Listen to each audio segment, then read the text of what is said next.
I grew up near Helsinki. On the international stage, Finland might as well be one big forest, but we have the same ebb and flow of countryside and big cities as everywhere else. I've always been more of a city kind of man, but I've idolized those with a more practical, close to nature kind of upbringing. I think you've all met people like that. Those who grew up in an area where self-reliance and confidence go hand in hand. Sure, country people might not know the best place to get a rental car or where to get a cheap beer on a Saturday night, but they can make a log cabin with hand-twined rope and a can-do attitude. Back in 2017, I was working with a documentary crew. We were scouting locations for an upcoming shoot about people living in rural Finland, particularly in the outskirts of the Kainuu region. I was working with a guide named Erkki, a stick-like man with round apple-like cheeks and a never-ending smile. He could be telling you the most dreadful things and never lose his endless grin. We were going to go location to location, do some test footage, and then return to base. From there, we would settle on the overall narrative and set out for some proper filming. But for the time being, it was just me and Erkki on the road, grasping at straws. It was an exciting time in my life. I was planning to propose to my then-girlfriend Hannah at the final shoot of the documentary. It was months off, but not so long that it felt daunting. Just enough time for me to make an event of it. But that was the future. This was now, and Erkki had some bad news to share. We were planning on doing a segment about the silent people of the Kainuu region, so that part was scheduled for next month. But we needed something more personal, something about the people who really breathed life into the region. Erkki had an idea to follow a man he knew that lived as a sort of hermit, but that fell through at the last minute. So we needed a new idea at short notice. Erkki suggested something crazy. He'd heard about a family called the Rikkis. These were an almost mythical family which had only been seen in passing. There was no address and no way to contact them. Erkki could swear they were out there, but he wasn't sure how to reach them. If we could find them, they'd be exactly the kind of people we were looking for. It was the end of winter, so the weather was all over the place. We were following an eastbound road, but it had started to snow out of nowhere. Maybe it was the final push before spring, but we suddenly had snow reaching up to our knees. We were on a dirt road, and it was getting harder and harder to see where we ought to turn. Erkki stopped to check his GPS, and minutes later we were stuck. It wasn't all doom and gloom. It was bad, sure, but we had supplies and a satellite phone. We'd be fine, but it was one hell of an inconvenience. As Erkki checked his gear, I looked out the window, only to see something unexpected. There were 3 people standing by the tree line, 2 men, 1 woman, all dressed in white wool clothes. At first they looked snow-covered, but it dawned on me that they all just had very bright hair, almost platinum blonde. "Is that them?" I asked. Erkki leaned over, then nodded at me with that ever-present smile. "Looks like 'em," he said. "I heard they got white hair." They just stood there looking at us from the tree line, arms hanging loosely at their sides. One of the men, the taller one, adjusted his backpack. It looked heavy. "Should we go say hello?" I asked. "I don't think they get a lot of visitors," he said. "Some people don't think they're real." "They look real to me." I raised my hand and waved at them. One of them raised their hand back and looked at it. I don't think he understood the gesture. Erkki and I got out of the car and walked up to them. It hadn't dawned on me just how tall they were. They were all in their early 20s, with the woman being slightly younger. They all had this long, whitish hair and pale skin. Me and were red from the cold, but the Rikki family was white as ice. Not to mention, they were gorgeous, not a single flaw in their features. Erkki extended a hand in greeting, but they misinterpreted it as him reaching for something. They just gave him a curious look and collectively stepped back. "Sorry," I said. "We didn't mean to be rude." Erkki nodded and kept his hand out. Then he tapped himself on the chest. "I'm Erkki," he said. "What's your names?" The 3 of them just looked at us like we were aliens. The tallest one mimicked Erkki's movement and tapped himself on the chest. "Erkki," the man said. No, this is Erkki," I said, pointing to my guide. "What's your name?" There was no response. One by one, they just mimicked the movement, pointing at themselves, then at us, repeating Erkki's name. When it was clear that we were misunderstanding one another, the tension eased. We all laughed a little. As we did, they made this unusual noise. It was mixed with their laughter, and it got louder the more they smiled. It went a little something like ree-kicki-kee over and over. The namesake of their family, I figured. The shorter man tapped Erkki on the shoulder and pointed into the woods, as if asking us to follow. We grabbed our gear, made a note on Erkki's GPS, and followed them. All the while, none of them talked. They just made the occasional noise. The two men tapped one another on the chest, saying Erkki, and laughed about it. The woman seemed less enthused. We followed them for about an hour. Every direction looked the same in the snow, but they never once hesitated. They knew these woods by heart. They were so quiet and comfortable, not once slipping or stumbling. Me and Erkki, on the other hand, were barely keeping up. The Rikki family had 2 log cabins deep in the woods. It looked so lived in, with pelts covering the doors, and little wind chimes made from calmly rocking animal bones. The cabins were on a slope leading down to a thin creek, all covered in pine trees. There was also a small shed, which looked more like a large box. The taller man swung his arm out, as if in greeting, and waved us along. Stepping inside the main cabin was like walking into another world. These people must have lived there for decades. Every inch of their cabins had some sort of carving or decoration. They had tools covering the walls, and their own mattresses made from straw and blankets. The cabins were bigger than they looked, as they'd been dug a bit downward into the slope. An old rowboat hung overhead, leaning against the linseed oil-covered supports. We were offered a foul-smelling drink poured from a metal canister. They served it in what looked like repurposed tuna cans. They poured themselves a shot, too. The woman declined with a little groaning noise. Erkki gave me a when in Rome kind of look, and we downed it. It was all very friendly.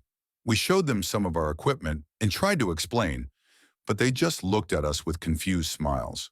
They didn't understand what they were looking at, and giving things names seemed to confuse them. It's like they didn't understand the concept of a name. The only thing even resembling a word that they could say was that ever-present ree-kicki-kee kind of noise they made when excited. One of them offered us some dry fish. Out of habit, I thanked him. In response, he held the fish up and said thank you right back. I laughed a little and held the fish up, trying to get him to repeat the word fish, but there was clearly some misunderstanding. After about half an hour of back and forth, I'd accidentally taught him that fish and thank you was the same thing. The two men kept repeating it over and over and gleefully shared it with the young woman. I got the impression that these people weren't stupid or damaged in any way. They just had a vastly different view of things, and they didn't speak any language in common with us. Maybe not a language at all. Their view of the world was something completely different from ours, and I couldn't imagine what went on in their heads. They were exceptional people to feature in our documentary. While Erkki tried to show them some pictures from his phone, I decided to get a better look around the other cabin. There were a couple of oddities as expected. There were notches on the door for tracking a child's height. I figured that these people had grown up here, never really interacting with those from the outside. It was unheard of, but not impossible. Hell, I had an uncle who lived in North Karelia, who I'd only seen once in my whole life. Some of these people just wanted to be left alone. But there were things I couldn't explain too. For example, they had a whole wall covered in metal zippers. I figured they were used for repairs, but I couldn't see why they'd store them like that. They were hung in a strange pattern, groups of 3 by 3, as in a grid of 9. I counted 26 in total. The longest wall in the cabin was covered in animal pelts of different varieties. I had a hard time identifying them. The Rikki woman entered the cabin after a while. She walked right past me without a word and stepped up to an old mirror. She opened a small case containing a couple of silver chains and some bright red lipstick. She carefully put it on, as if making herself pretty. It was something eerie about it, watching this almost feral woman do something I'd seen my girlfriend do in the bathroom mirror. I was just about to go back to the others when she stopped me. She put her arms around my shoulder, and before I could protest, she leaned in for a kiss. I pulled away. Sorry, I said. I'm spoken for. Sorry. She just blinked at me, trying to decipher the noises I made. She looked confused. Then she rolled her eyes and grabbed my hand, going back to the main cabin. There she handed me some more dry fish. Maybe she thought I was hungry. She didn't seem very upset about my rejection. And sure, she was beautiful, but I was about to be an engaged man. It felt wrong, especially from someone I could only barely communicate with. Erkki and I were given some more dry goods, and we shared some of our food with the Rikkis. I had some crackers and jam, which they spat out with a ree-kicki-kee laugh. They didn't like the crumbs. We had a couple more drinks, a few more misunderstandings, and as the sun started to set, I saw the young woman leaning over to give Erkki a big kiss with her reddened lips. He didn't seem to mind at all. Surprisingly, this just made the family cheer.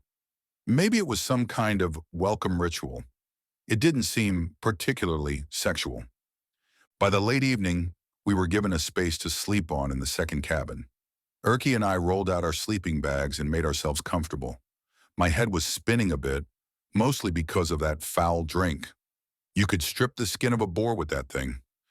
Maybe that's what it was used for. Erkki and I settled in for the night, listening to the trees rustle up against the side of the cabin. Little wisps of winter air made it through the cracks in the floor. It wasn't a comfortable space, but I could see how one could get used to it, especially if you didn't know any better. "We have to film these people," I whispered into the dark. "They're unique." "Told you," Erkki said. "Jackpot. How'd you hear about them?" "All kinds of rumors," he murmured. "There's the usual stuff, like they're not recognized by the government. Paperless. What else? Some say they sneak around the farms, stealing eggs and milk. Others blame them for bad harvests." I could hear him moving in the dark, trying to get comfortable. His speech slurred a little. "Some say they're bad luck," he continued, "that they'll grab your kids if you stray, that they'll eat your dogs, that kind of crap." "They don't seem like the type," I said. "They seem kind of friendly." "I'd say," he chuckled, "the lips on that woman." And with that, he drifted off to sleep. It took me a bit longer. I was comfortable enough, but there was something about that noise they kept making that just rubbed me the wrong way. Out of all the noises in the world, why that one? Ree-kicki-kee, ree-kicki-kee. We got up early the next day. The Rikkis had already been up for a while, milling about outside. It had snowed a lot. We couldn't see the tracks from the night before. I had a rough idea of the direction our car was, but I was getting a bit nervous about finding my way back. Erkki didn't seem all too worried, though. We had a GPS. The shorter of the two men walked up to me and pulled on my arm, pointing me eastward, down the slope. Now I say shorter, but that was only relative to his older brother. He was almost a full head taller than me. It was clear he wanted to show me something. I brought the camera and followed along, asking Erkki to wait for me. We didn't walk far. We followed the river for a bit until we got to a flat rock elevation. There was a crack there, which led to a small cave. I'm a bit claustrophobic, but the ease of which the Rikki brothers stepped inside calmed my nerves a little. There was a large flat stone wall inside. It was just early enough in the day for the sun to peek through the crack. Any later in the afternoon, and most of the space would be dark. Maybe that's why he wanted to show me in the morning. There was a sort of cave painting there. Not anything spectacular, or even that old, but telling in its own way. Someone had drawn it by hand, leaving prints in the roughly spaced color patches. It took me a while to understand what I was seeing, but once I stepped back, I could understand the whole picture. On the left, there was a line of women, all dressed in white, brides seemingly, all walking out of what looked like an old village. They walked past birch trees and pine, all holding bouquets of flowers. At the end of the line, there were bridal dresses thrown to the side, discarded, and covered in blood. Next to them were bouquets of colorful flowers. But a couple women remained, holding up bouquets of these unusual blue sunflowers, giving them up as an offering. These women were unharmed, and their dresses as beautiful as ever. And on the right side of the image was what looked like a church with a broken cross. The doors were wide open, but there was only darkness inside. At the very front was a woman in white being handed an infant by a long gray arm. "You know what this means?" I asked him. He just smiled at me. "Is this you?" I asked, pointing at the child. "Is that you right here?" But he said nothing. Just a long exhale and a faint ree-kicki-kee. I got a couple of pictures of the cave and followed the brother back to the cabins. It was clear that something about their family was beyond the ordinary, but it was hard to piece it together. It dawned on me just how little I knew about these people. How many generations had they been out here? Who was their mother? And where was she? My mind drifted back to that cave painting and the woman in white presenting a bouquet to an encroaching darkness. Not afraid, but welcoming. When I came back to the cabins, Erkki was gone. The woman was brushing her hair and boiling some kind of glue. She didn't seem at all bothered by me coming back. The older brother was nowhere to be seen. Erkki's backpack was gone. So was his equipment. It's like he'd taken it all and just walked out of there, leaving me behind. It didn't make sense. I confronted the young woman, and despite it being a long shot, I asked her. "Erkki," I said, "where?" She didn't understand. As I repeated myself, she put her fingers to her lips, as if asking if I was hungry. I shook my head. "Erkki," I repeated. I tried to show with my hands how tall he was. I made circles around my cheeks and smiled, as if trying to mimic his face. She just looked at me, muttering that same sound as always. Ree-kicki-kee, ree-kicki-kee. After a couple of hours, the older brother returned. The other two jumped up, yelling excitedly. As they did, the older brother held up something for them to see. I couldn't see what it was, but it dawned on me as he got closer. It was the zipper from a jacket. He gave me a pat on the shoulder as he passed me by to put it on the cabin wall. Looking down on my shoulder, I felt something warm. Blood. They shouted and cheered, ecstatic, repeating that same noise, over and over and over. As the older brother emerged from the cabin, he walked up to me. I pointed at my shoulder and felt my tongue go dry. "Erkki?" I asked. There was no answer, not a glimpse of recognition. He just smiled and dumped his blood-stained gloves in the snow. I didn't know what to do. I had no idea where to go, and I didn't know what to expect. These people live by a completely different set of rules, and whatever seemed normal to them might be alien to me. I was on their land, living by their law. But I couldn't wrap my head around it. Had they killed Erkki? Why? They were as hospitable as ever. They shared drinks and food. They made their own stove bread. They let me borrow a pelt to stay warm around the fire. There was no hint of hostility. In fact, later that night, the woman put on that red lipstick again and offered me another kiss.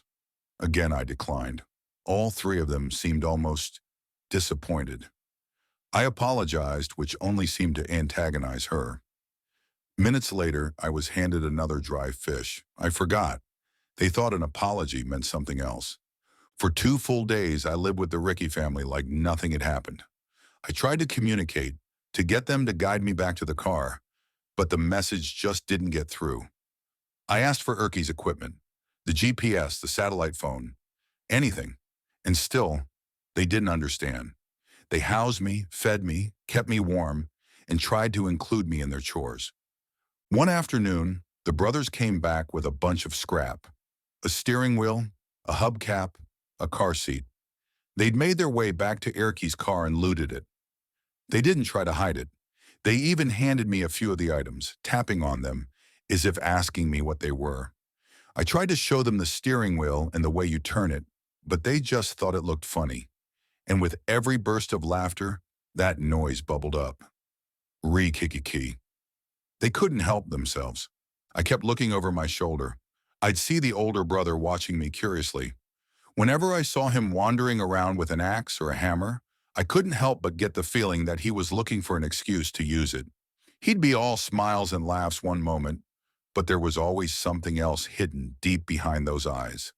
An intention, a willingness. I considered running away, to just take what I could and book it. But the same question arose in me. What if I went the wrong way? This was the middle of nowhere. And if I went the wrong way, I'd end up in even deeper shit. So I waited.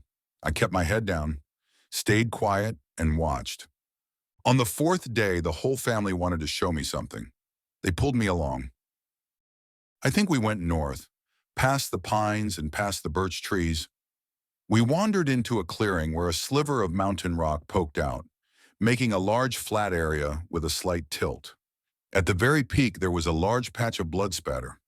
The older brother walked off to the side, where a chainsaw hung from a tree. Beneath it was a large hand-woven basket.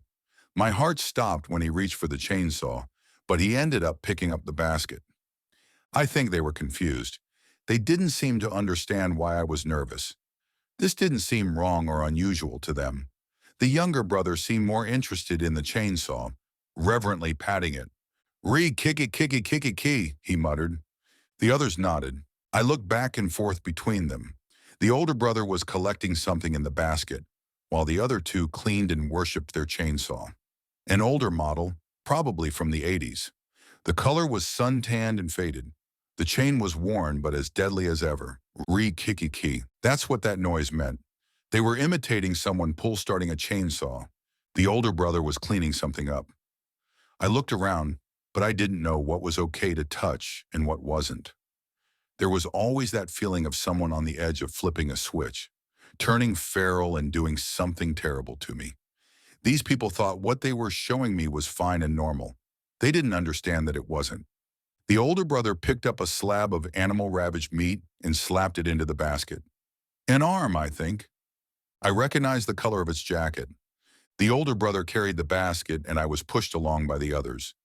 They wanted me to see this. The younger sister even brought my camera along. She must have learned that I associated it with important things, so clearly this was important to them.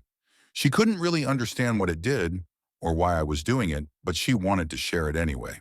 I think she genuinely cared. Without her lipstick on, she seemed a lot more relaxed.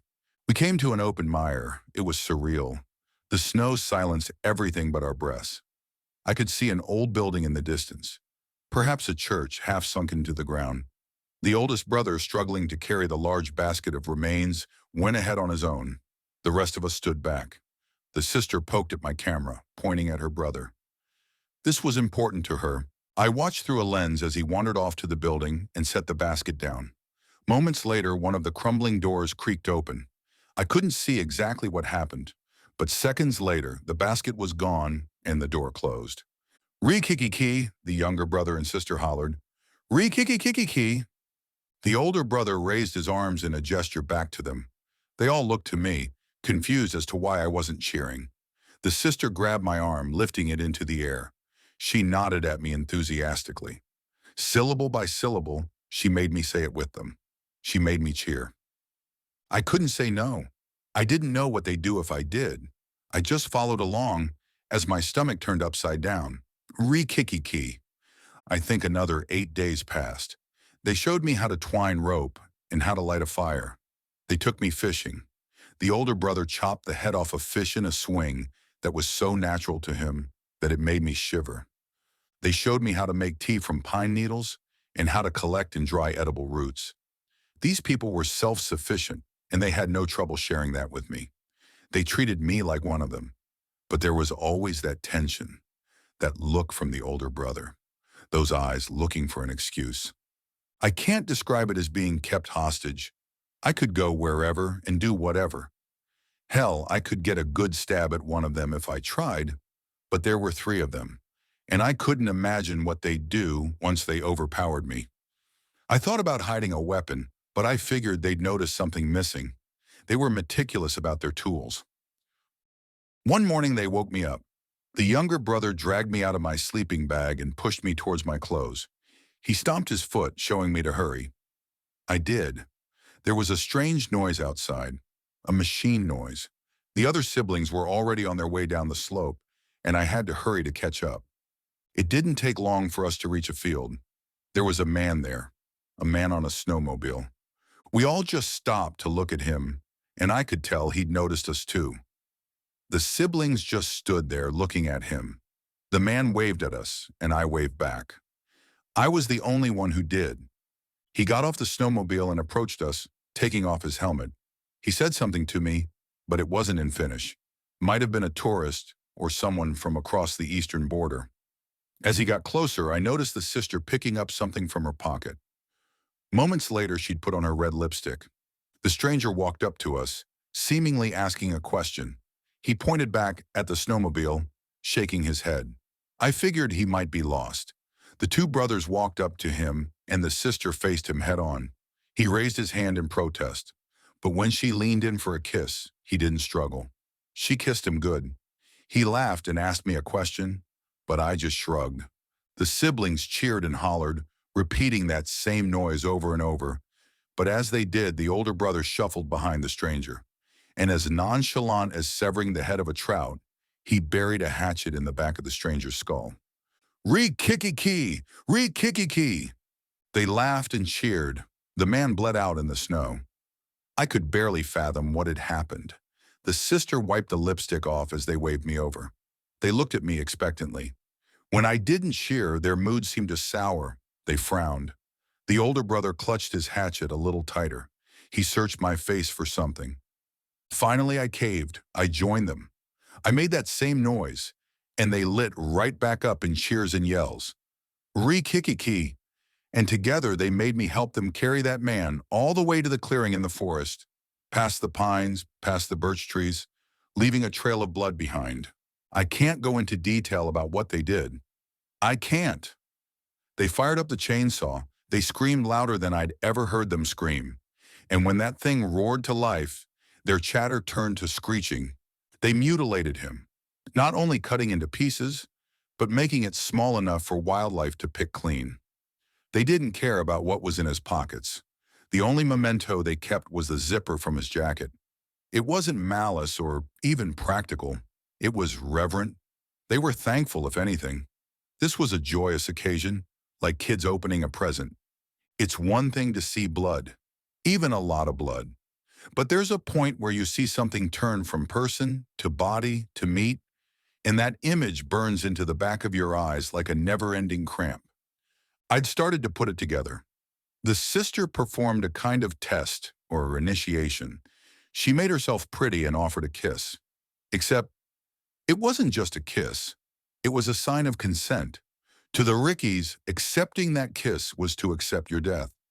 You consented to them taking your life. Since I'd never kissed her, I'd never consented. As a result, they treated me with the utmost hospitality, like I was one of them. Erkki had kissed her. It had just been a quick peck on the lips, but it was all it took. So they saw it as consent, waited until morning, and took him into the woods to die. They just cut the body up and left it there for the forest creatures to enjoy. They didn't even check the pockets. But before we left, the sister poked me. She gave me my camera and she pointed, right at the pile of meat from the stranger. She insisted on it. This was important. I could barely function for the rest of the day. I couldn't eat. I couldn't sleep. With every smack of my lips, I imagined the sound of severed meat. But the Rikkis continued as usual. They cheered, they laughed, they played, they did their chores and kept their spirits high. If anything, they couldn't understand what was wrong with me. I was offered a salve, so maybe they thought I was sick. They couldn't comprehend that what they were doing was out of the ordinary. When I lay down to sleep that night, that image kept flashing in the back of my mind. I couldn't differentiate the ringing sound of the chainsaw in my ears from their cackling call. It was all this one nightmarish blend that churned my guts to ice. I had to leave. I had to. The next day, they took me back there. While they filled up their basket with remains, I swallowed my fears and dug through the man's pockets. It didn't take long for me to find the keys to the snowmobile. The Rikkis gave me a curious look, but didn't seem to mind. Meat was meat. As long as I didn't interrupt, they didn't care. I figured I could find my way back to the snowmobile. I just had to follow the mire going south, and I'd spot it eventually. I just had to go along and break away from the group. Somehow. We followed the same path, going back to the mire. The smell of the flesh was so pungent, I could taste it in my lungs. But I tried to focus on what I had to do. I think they could tell something was off. They were their usual, cheerful self, but I couldn't reciprocate. As we reached the open field, the older brother grabbed me by the arm. While he carried the basket, he seemed to want me to come along and bring the camera. He too wanted to show something important. We walked up to the old building. It was much larger than I thought. Fading white wood barely held together, windows battered and broken, a patch of stripped wood above the door in the shape of a missing cross. The older brother put down the basket in front of the door and ushered me forward to take a picture. When I raised my camera, he put a hand on my shoulder as if to say, "Not yet." So I waited. The door creaked open. I could hear the others hollering from afar, cheering us on. I stepped closer with my camera raised. A long gray arm stretched out, carefully wrapping its fingers, one by one, around the handle of the basket. What little light made its way inside the building showed me the outlines of countless baskets littering the floor and something shapeless moving in the dark. It gently pulled the basket in. As it did, the older brother made a strange noise. I looked back as his expression changed. Something different. Surprise, perhaps. Then I turned back, only to feel the cold touch of gray fingers wrapping around my throat. I was pulled into the dark. It was so fast, I couldn't see the walls. It's like the room opened up into an endless hallway. There were so many people there. Pale white with almost translucent hair. Their eyes were sunken and dark. There were colorful patches of cloth scattered around the floor, with bits and pieces gnawed to the bone, some of which were still gnawed on. Heads slowly turned towards me, tired, desperate, and starving. Vaguely humanoid, with elongated limbs and absurd proportions. A feeding ground for something inhuman. A sturdy hand grabbed me. I fell backwards, landing in snow. The older brother had pulled me out. I saw the doors close as the gray hand disappeared. There were no cheers, nothing. They were just as confused as I was, and I could barely stand. My legs wobbled. I looked over at the other Rikkis and took a deep breath. They were strange, but they had their rules. They didn't kill indiscriminately. They were feeding others, and they weren't doing it without a reason. They asked for permission, but this thing didn't. The older brother didn't like that. Grasping the keys to the snowmobile in my pocket, I started walking. The older brother grasped my hand, searching my face with that cold, dead stare. He wasn't like the rest. He knew something more, I could tell. But even so, he had a code to follow. He wasn't killing for the fun of it, and he wasn't going to let me become unwilling meat. For a moment, I could understand why the Rikkis never learned to speak. They didn't need to. This man could tell me everything he wanted without a word, so he let me go. The other Rikkis called out to me. There was a sadness to them. They tapped themselves on the chest, mimicking words I'd said before, things they could only hope to apply. "Erkki," the sister called out. Thank you, the younger brother repeated, but I kept walking. I understood finally that they weren't going to stop me. The final sound I heard was the sister, wailing by the tree line, trying to beg me to come back. And the last thing I saw was the older brother turning his back on me. I left them behind. I got to the snowmobile, and I went west. And I didn't stop until I was far, far away. It took hours before I saw another person, a car passing on a country road who stopped for me. I told the police everything, but there was nothing they could do. There were no tracks to follow. All they could do was go look, but everything was covered by the trees. We never finished the documentary. I did end up proposing, though, but I could never look at a kiss the same way. It took me some time to warm up to it. I still get shivers from it. To this day, Hannah doesn't understand why she can't wear red lipstick. And I think they're still out there, living in their cabin as a family. And I don't think they'll ever understand why we fear them. Maybe that's for the best.